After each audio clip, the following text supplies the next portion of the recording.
LLM जो है उसका ऑब्जेक्टिव प्लेसमेंट नहीं है। हर नेशनल लॉ यूनिवर्सिटी में होती भी नहीं है LLM के लिए प्लेसमेंट ड्राइव। 5 ईयर वाले को लेगी या फिर उस फिर स्टूडेंट को लेगी जिसके लिए सिर्फ 1 साल मिला है यूनिवर्सिटी को ग्रूम करने के लिए। LLB के स्टूडेंट का देखोगे तो उसको कंपनी लेके जा रही होगी 25 लाख के पैकेज पे, 30 लाख के पैकेज पे। बहुत सारी अपॉर्चुनिटीज ऐसी होती है जो तुम्हें LLM करने के बाद ही मिलती है। किसी एडवोकेट के साथ भी इंटर्नशिप की अपॉर्चुनिटी मिल रही है, तो उस अपॉर्चुनिटी को बिना पैसों के भी वहाँ थोड़े दिन जॉब कर लो एक्स्ट्रा नॉलेज के लिए। उन सब के लिए LLM अच्छा है, प्लेसमेंट मिलते हैं, बट श्योर शॉट 100% प्लेसमेंट की कोई गारंटी नहीं। और वो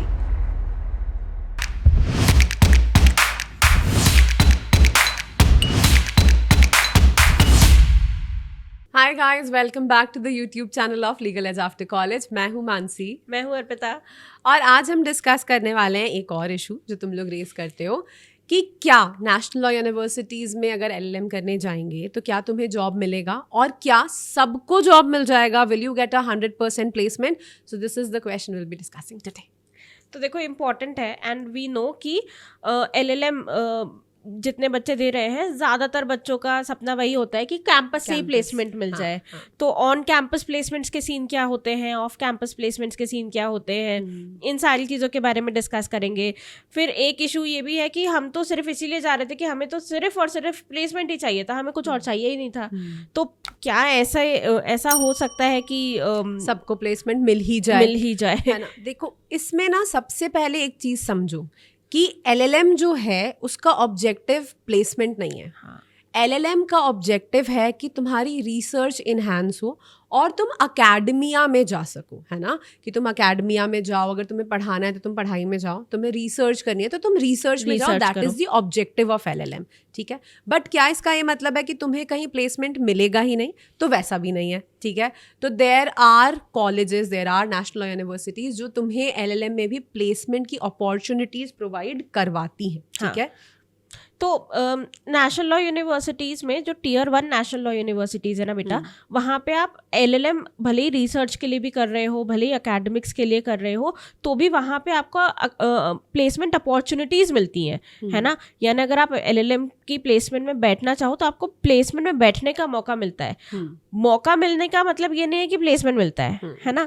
एक तो ये भी चीज़ है कि जिन सबको मौका मिलता है, ज़रूरी नहीं कि all of them get placement हो जाए। एग्जैक्टली। तो प्लेसमेंट का मौका मिलता है, then it comes to your own ability. क्या आप में वो एबिलिटी है कि आप प्लेसमेंट ग्रास्प कर पा रहे हो? हाँ. तो जैसे वही फिर से मैं मेरा ही एग्जांपल दूंगी। जब मैंने LLM किया तो वहाँ पे प्लेसमेंट्स आए, ठीक है?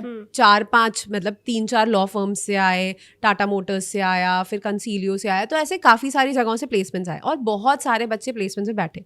बट अल्टीमेटली प्लेसमेंट हुआ कितनों का था? तो आई थिंक 12 या 15 ही ऐसे लोग थे हमारे बैच में से जिनका प्लेसमेंट हुआ था, ठीक है? डज नॉट मीन कि बाकी लोग प्लेसमेंट में बैठे नहीं थे, बट प्लेसमेंट में भी बहुत सारी चीज़ें होती हैं। सिर्फ ये नहीं कि आप NLU में पहुंच गए हो तो आपका प्लेसमेंट हो ही जाएगा। वहाँ जाके आप कैसा परफॉर्म कर रहे हो, आपका वहाँ रिजल्ट कैसा आ रहा है, प्लेसमेंट में जो क्वेश्चंस आपसे पूछे जा रहे हैं कैंपस में, क्या आप वो आंसर कर पा रहे हो?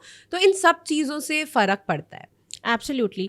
तो मतलब आपकी खुद की मेहनत यहाँ पे बहुत ज़्यादा काम आती है। एंड खुद की मेहनत सिर्फ और सिर्फ इसके लिए नहीं कि आप मतलब आपने इस 1 साल में क्या किया, नहीं, आपने पिछले अपने ग्रेजुएशन में क्या किया वो भी, एंड LLM में क्या किया वो भी, दोनों चीज़ें। एग्जैक्टली। तो अगर सिर्फ और सिर्फ एक ही एजेंडा है तुम्हारा LLM करने का कि तुम्हें प्लेसमेंट चाहिए और तुम्हें कुछ और नहीं चाहिए, तो फिर रहने दो। हाँ, क्योंकि कुछ श्योर शॉट नहीं है ना, और हर नेशनल यूनिवर्सिटी में होती भी नहीं है LLM के लिए प्लेसमेंट ड्राइव। तो NLS ही एक ऐसी यूनिवर्सिटी है जहाँ पे प्रॉपर कैंपस प्लेसमेंट के लिए मतलब LLM के लिए कैंपस ड्राइव, प्लेसमेंट ड्राइव होती है। और नालसार में कुछ अपॉर्चुनिटीज़ हैं, मतलब कोलकाता में भी है, कोलकाता में है, जोधपुर में है, गांधीनगर में है, हाँ GNLU में है। तो ये बट प्रॉपर ड्राइव हो रही हो कि LLM वालों के लिए स्पेसिफिक हो रही हो, वैसा नहीं है। LLB वालों के लिए कैंप प्लेसमेंट ड्राइव होती है, उसमें तुम अपॉर्चुनिटी सीख कर सकते हो। और पता है मतलब वही कि अगर तुम इसको ना कंपनीज के पर्सपेक्टिव से सोचो कि एक बच्चा जो नेशनल लॉ यूनिवर्सिटी में 5 साल रहा है, the university had 5 years to groom that student, the university had 5 years to teach that student. हाँ, उसकी पर्सनालिटी डेवलपमेंट करने के लिए आपके पास 5 साल थे। तो कंपनीज 5 ईयर वाले को लेगी या फिर या उस फिर स्टूडेंट को लेगी जिसके लिए सिर्फ 1 साल मिला है यूनिवर्सिटी को ग्रूम करने के लिए। तो इसीलिए बहुत डिफरेंस आ जाता है बिटवीन प्लेसमेंट्स एंड पैकेजेस में भी, क्योंकि वही पैकेज अगर तुम LLB के स्टूडेंट का देखोगे तो उसको कंपनी लेके जा रही होगी 25 लाख के पैकेज पे, 30 लाख के पैकेज पे, टॉप टियर 1 NLUs में एटलीस्ट लगता है 20-24 लाख का पैकेज लग जाता है, ठीक है। बट वहीं LLM वाले स्टूडेंट को देखोगे तो 12 lakh was the maximum limit, 12 lakh 14 lakh 15, इससे ज्यादा की नहीं जाती है लिमिट। और उसके पीछे का रीजन ही है यार कि तुम वहाँ 1 साल रहे हो, तुमने LLM किया है वहां से सिर्फ, राइट। तो तुम्हारा दिल नहीं तोड़ रहे हैं कि प्लेसमेंट नहीं होता, प्लेसमेंट होते हैं बेटा, ठीक है। एंड डिजर्विंग स्टूडेंट्स के तो प्लेसमेंट हो ही जाते हैं। लेकिन क्या फिर भी LLM कर लेना चाहिए? तो हाँ देखो LLM campus placement end off campus placement अलग चीजें होती हैं। हाँ, तो देखो कैंपस से भले ही तुम्हें प्लेसमेंट ना मिले, बट ऑफ कैंपस प्लेसमेंट के चांसेस तो तब भी होते हैं, ठीक है। लॉ फर्म्स में बहुत ज़्यादा चांसेस नहीं है कि LLM की वजह से तुम्हें कोई एक्स्ट्रा एज मिले, उसके चांसेस लॉ फर्म्स में कम है। बट अगर तुम्हें अकेडमिया में जाना है, अगर तुम्हें किसी कॉलेज में जाना है, तुम्हें रिसर्च सेक्टर में जाना है, तो वो प्रेफरेंस देते हैं LLM कैंडिडेट्स को। डेफिनेटली। तो मतलब वैसा नहीं है कि कॉर्पोरेट प्लेसमेंट्स तुम्हें ऑफ कैंपस LLM का टैग लेके मिल जाती हैं, वैसा नहीं होता है बेटा, वो नहीं होता है। लेकिन ऐसा बहुत सारी अपॉर्चुनिटीज ऐसी होती है जो तुम्हें LLM करने के बाद ही मिलती है, चाहे वो रिसर्च में हो चाहे एकेडमिक्स में हो।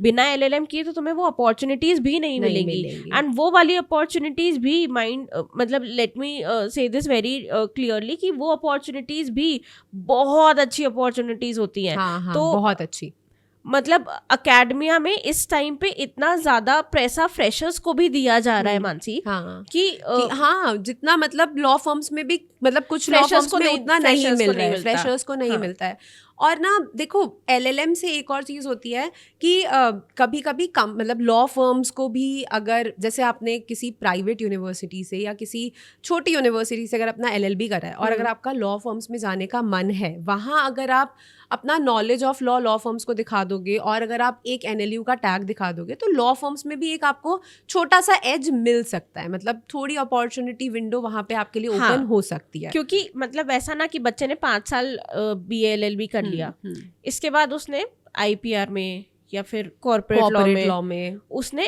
NLS से LLM कर लिया, तो फिर बेनिफिट मिलेगा। हाँ, वहाँ पर अपॉर्चुनिटी ओपन होती है। और अगर NLS या टॉप 5 जो कॉलेजेस हैं आपकी, अगर हम इनकी बात करें तो वहाँ पे लॉ फर्म्स आती हैं, जैसे मैंने बताया ना कि लॉ फर्म्स आती हैं वहाँ, फिर वो आपका वो है, ठीक है।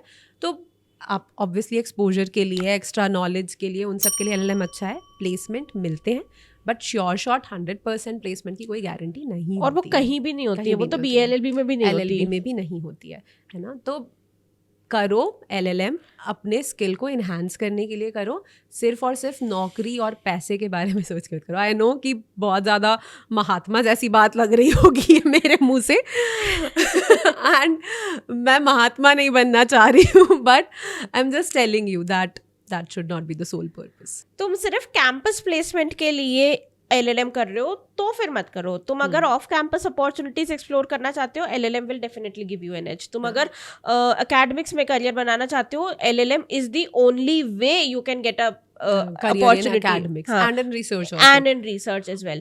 और इन हाउस काउंसिल्स का जो जॉब होता है ना, वहाँ पे भी वो LLM कैंडिडेट्स को प्रेफरेंस देते हैं, तो that is also a place जहाँ तुम्हें LLM की जरूरत है।